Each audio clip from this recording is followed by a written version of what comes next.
Hello, everybody. I'm Evan Kamikow, and welcome to the Toss Up. Now that 2020 is over, it's time for the rest of college sports to come back, and this is the place to be.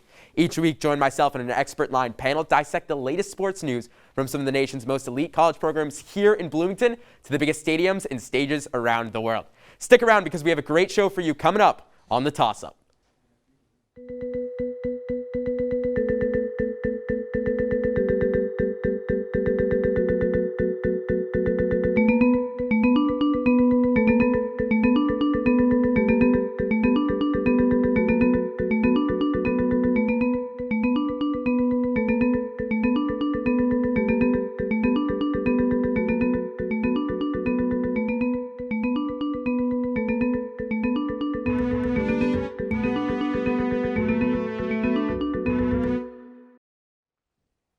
The NBA has been a wild ride in 2021. Through the first half of the season, there have been many storylines and surprises that have all of us itching to watch the next game.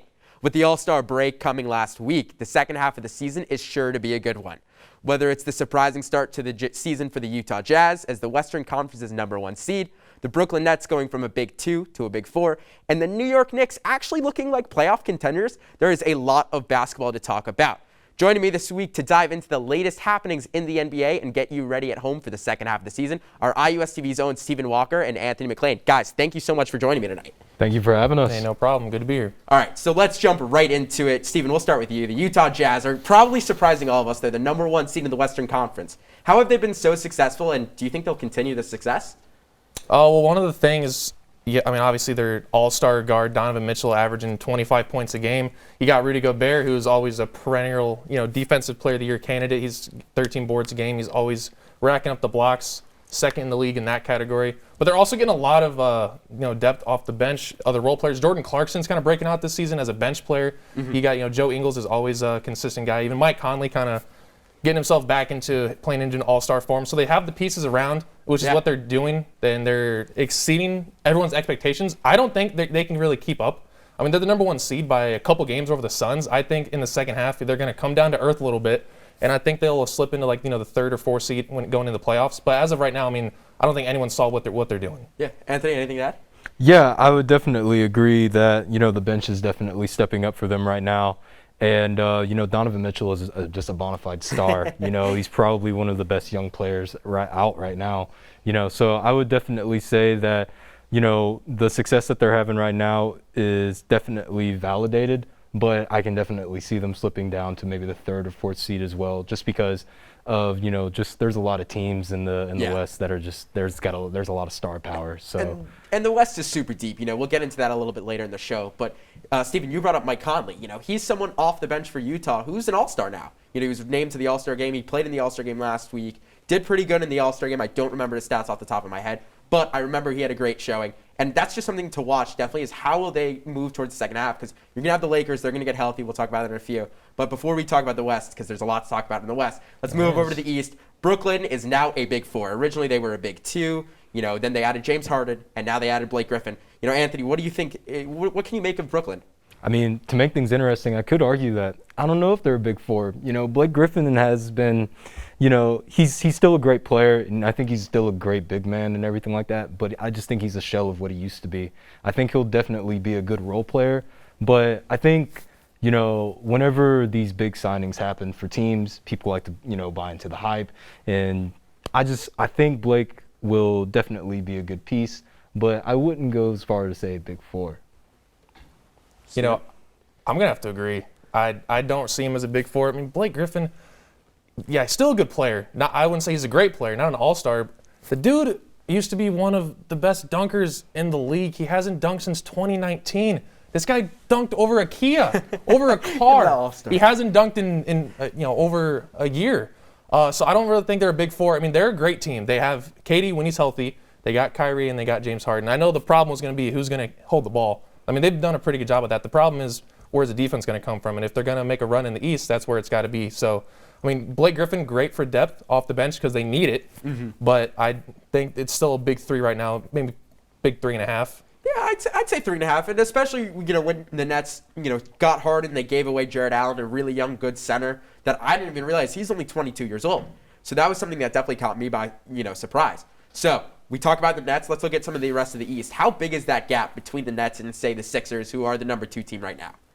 I don't think the gap is as big as a lot of people might be looking, especially, some people might, be over-exaggerating the Blake Griffin signing. Then the Nets are very good. The Sixers are very good as well. I think, the difference is the Sixers have more of that team chemistry because they've been together for longer. I mean, now the 4 best players on the Nets, they haven't even had a full season. This is their first season together, besides, KD and Harden when they were on the Thunder. But it's new pieces. The Sixers have been together. They've been down this road before with, Joel Embiid, who's playing at an MVP level, Ben Simmons playing Defensive Player of the Year level. I mean, they have the pieces there. I think when it comes down to it, if they meet in the playoffs, the Nets have the better offense, the Sixers have a better defense. So I think those two, it's going to make for a really great showing.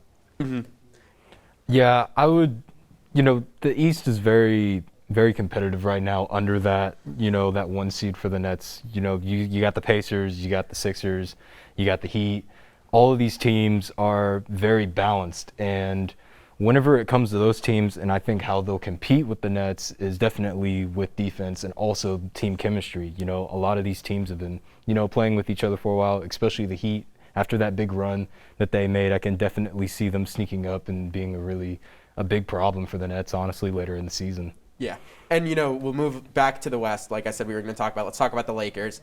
LeBron's team, they are the defending NBA champions. Does it really matter, and Anthony, we'll start with you, if they get the 1 seed in the for the playoffs? I think it always matters if any team gets a 1 seed. The easier road to the championship, the better. But, whenever it comes to LeBron, he's going to get everyone in line no matter what whenever the postseason comes around. So 1 seed, 2 seed, even 3 seed, I think that they'll be able to capitalize and at least, make the, make the semifinals and get there. But at the same time, I think it's really important that they get that 1 seed because the West is starting to get more competitive. I'd say it's probably even harder this year compared to last year. And, LeBron's not getting any younger, so he's going to take all, take all he can, what he can get. It matters, not as much as it does in regular seasons when you have the full arenas, when home court really matters. Not as much this year. If they're a 2 or a 3 seed, they won't even see the 1 seed until the conference finals, which would be against, maybe the Clippers, Jazz, Suns. But when you have LeBron James on your team, it never matters what seed you are. It's going to be competitive, especially once they get Anthony Davis back and they're at full strength, they're healthy. Yeah. It doesn't matter where they could be the 8 seed and they could still knock off the 1 and make a run at the finals. So it definitely doesn't matter when you got LeBron. Yeah, and, like you just said, you hit the point I was going to make. They're finally going to be healthy come, June, July, when the NBA playoffs are going to be. So that is going to make a big difference. And so the 1 seed, not a lot of fans in the stands. It's not like it was 2 years ago when you had, the Dame shot or, Kawhi hitting the shot from the corner and everyone was going crazy. You're not going to have that. It's going to be a very, a lot less fans. So let's keep going here. Can teams like, the Clippers, the Bucks, the Suns, and Blazers, can they really compete, or are they just having a really good half? I think 3 or 4 can compete. I think the Clippers they competed last year. They fell off terribly against the Nuggets. But you got Kawhi, you got Paul George, you got some all-stars on the team. They're going to compete. They're competing right now in the top half of the standings. They're going to be there probably as a 2 or 3 seed. I think the Bucks when you got Giannis, you're always going to compete. Yeah. And especially with the East when it's such a weak conference, only 5 teams in the conference are above 500. So they're going to compete, and of course the Suns are going to compete. They got Chris Paul, they got a young DeAndre Ayton, and you got Devin Booker, who's you said it earlier about Donovan Mitchell. He's a bona fide star. Yep. I don't think the Blazers. It's really just Dame. He's playing some of the best ball we've ever seen him play at an MVP level, but I don't think the rest of the team is really there. The pieces aren't there necessarily for them to make a run, especially in a tougher conference. I don't think they'll be as competitive in the playoffs, but it's great to see Dame balling out. Yeah, honestly, to go off of what you said about Devin Booker and the Suns, really, I think they're going to be a really scary team. Now that they have that addition of Chris Paul, which is honestly what I think the Suns really needed, was a veteran who's been there before, who can perhaps lead them and show them what it's like to, maybe make that really deep run into the postseason. So I would definitely say the Suns are probably the biggest threat. The Clippers are also a really good team. The Clippers are probably going to have a really big chip on their shoulder coming in the postseason. So I'd say the Clippers and definitely the Suns are the two biggest threats to the Lakers right now. So we'll go 2 more questions real quick in this segment. We'll go. First one that I'm going to ask you guys is, are the Knicks and Bulls, who are right now, the Knicks are the 5 seed in the East and the Bulls are right there at 9, are they legit? You know, there's been so much smoke, especially with the Knicks, you know, playing so well. Do you think that's real? I mean, the Knicks are a really young team, and they're developing, and, you know, from what I've seen, they're really good. You know, they're playing as a team. Randall, great player. He's starting to develop. His game is starting to take off. It's taken him a few years, but it's his game. You know, ever since he was back in Kentucky, he's played the way he's wanted to play, and I think that's why it's taken him a while to kind of take off. But if Randall keeps playing at this level, yeah, I definitely see the Knicks being a very, you know, good team and possibly surprising a lot of people whenever postseason comes around. I think the Knicks are a real team, the way they're playing, especially, I mean, when you're in the East, it's not that hard to be considered what I would say is a real team because, I mean, they're 1 game above 500 and they're locked right now in the 5th seed in the East. And Julius Randle is playing, I mean, I don't think anyone could have seen the way he's been playing this season up there at the top of the, you know, the Eastern statistical categories. So I think they're a real team. I don't think the Bulls are a real team yet. I mean, they're not a playoff team as of right now. And I think besides Zach LaVine, you know, and maybe Kobe White, you know, they have a lot of growing to do before they can be considered a real team, a real perennial threat. I think, you know, maybe another year or two developing some of their young talent, get a couple more draft picks. They can get into that category, but right now they're kind of just, you know, bottom, you know, kind of fighting for the 8 seed type of team in the East. Yeah, and the Bulls are so young. An interesting fact about them is the Wisconsin Badgers college basketball team is older than the Chicago Bulls team, if you believe that or not. Like I said, they're young. They got it. Give them some time. So last question before we head to a break. We'll make it pretty quick. What happened to the Magic this season? They were, you know, playoffs last year. They came out with their earned jerseys, but right now they're on the bottom of the East. You know, what do you guys see? What happened there? You know, sometimes it can just be burnout. You know, teams like the Magic, you know, they're not really. They weren't last year. Whenever they were in the playoffs, they weren't really the team that you really could see really making a run and everything like that. They do have a lot of talent, you know. They have Nikola, who's a, you know, bona fide all-star as well. But at the same time, whenever you got teams like, you know, the Heat and the Pacers and the Sixers, those teams are very consistent. So I think it's not surprising for the Magic right now to be at the bottom of the East right now, because I wouldn't say that they're ready to make that step to be that consistent of a team and an organization yet. Yeah, forgive me for saying it, but the Magic just ran out. I mean, yeah. At the start of the year, we were like, "What's going on? This is a nice surprise." But I mean, now, you know, they're losing some games, and now other teams are inquiring about trading for Vucevic. So if he's gone, then they're going to be back to square one, rebuilding. And the Pistons, I mean, they have some talent.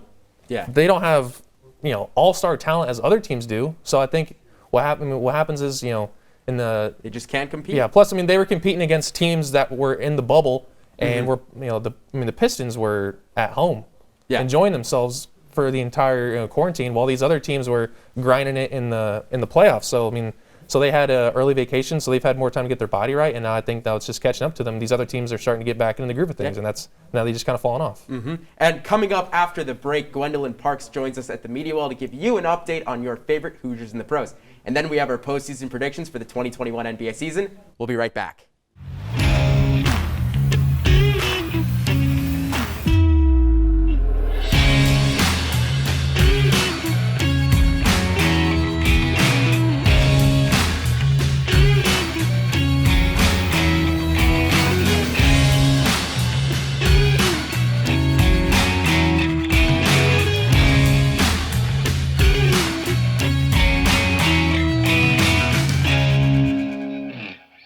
Welcome back to the toss-up. There have been a lot of Hoosiers who have had success on the court after their time in Bloomington. Our own Gwendolyn Parks has more information on your favorite Hoosiers in the pros. The second half of the NBA season gets underway, and the Indiana University men's basketball season is in jeopardy.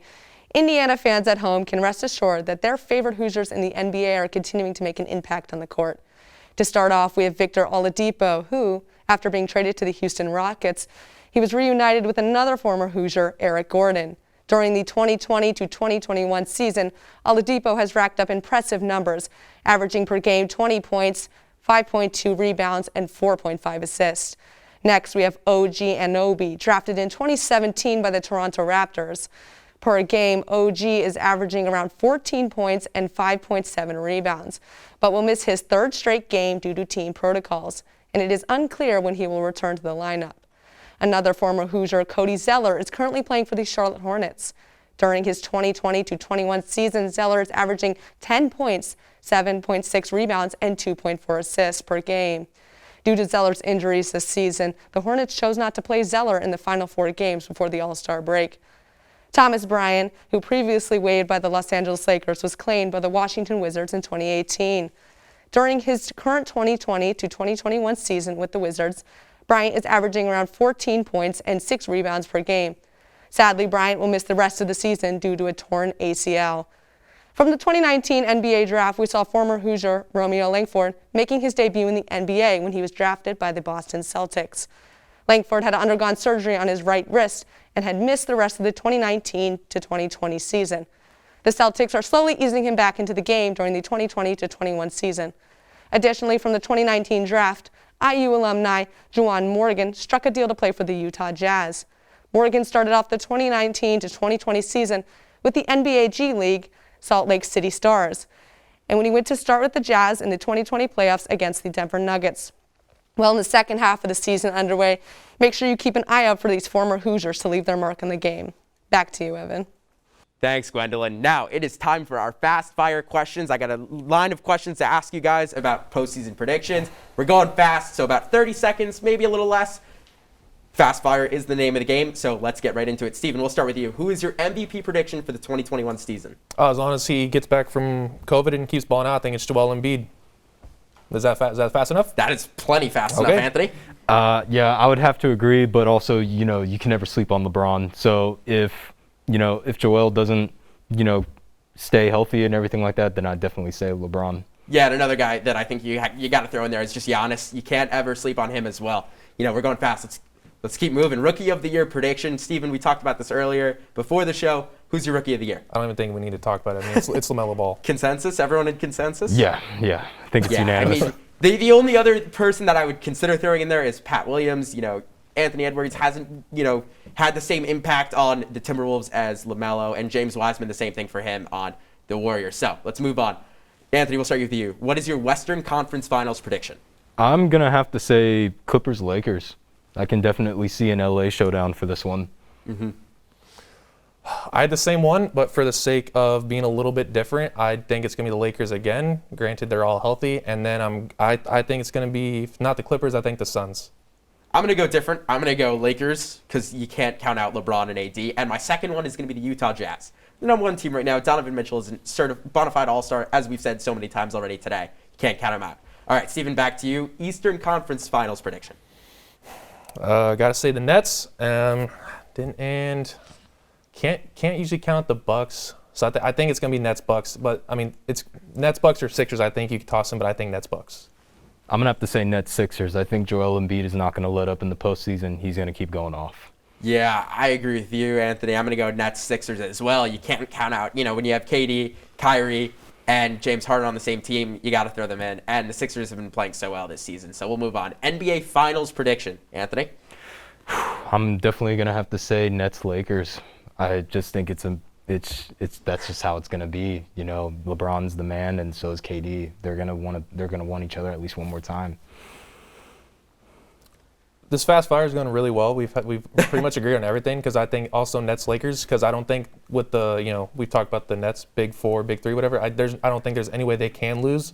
And LeBron's, I think they're going back to the finals. I think it's Nets-Lakers. Mm-hmm. I'm going to go Lakers too, but I'll say Sixers for the point of a little bit of argument, a little bit of difference. I think that any team between the Nets and the Sixers can get there. I just don't know who it's going to be. So I'll go with the Sixers in the case of disagreeing and agreeing. So, got a lot of time before that happens. So, who is your NBA champion of 2021, Stephen? I think the Nets are going to win, and I'll do you one better. I think that Kevin Durant's going to get his 3rd Finals MVP, and the final game, whatever game it is, the score is going to be like 160 to 150. There's going to be no defense. Yeah, honestly, We've just been agreeing the whole time. I'm gonna have to say the same thing. You know, KD's gonna want to prove, you know, that he's still doing his thing, and I can definitely see Nets in 6 probably. I'm going to take Lakers in 7. I'll disagree with you guys on that. Wow. I think that LeBron, he's been there before. He knows how to repeat. Yeah, KD's been there. Kyrie's been there. James Harden hasn't yet. You don't know how they're going to play. Steve Nash is a new head coach. You know, he's never coached in any championship game really before. So I think that I'm going to take the Lakers, the experience. I'll say Lakers in 7. AD is going to be my MVP in that That's series. fine. I mean, AD is better than LeBron. He leads the team. I think it's his team. And we saw that when the Lakers fell off once he got hurt. It's his team. Well, guys, thank you so much for joining the show today, and that does it for the show this week. Be sure to continue the discussion on our Twitter page at IUSTV Sports and on Instagram at IUSTV Sports. You can always give suggestions for the show and ask questions you might have. Toss it up, find out if we'll catch it, and we'll see you next time.